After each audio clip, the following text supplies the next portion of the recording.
urutan keduanya. Dia naik di urutan pertama untuk orang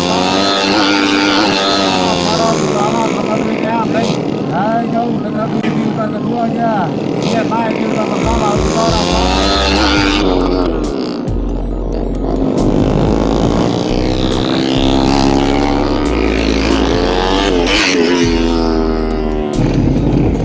akan masuk beberapa saat lagi hadirin sekalian.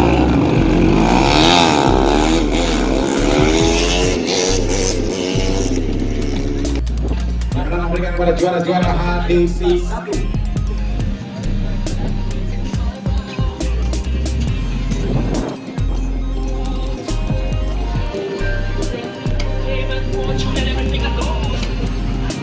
Walaupun rasakan tidak puasa terlihat dari Raul Ayadi Archer, tapi dia mengatakan ya sudah, inilah rezeki saya. Amin.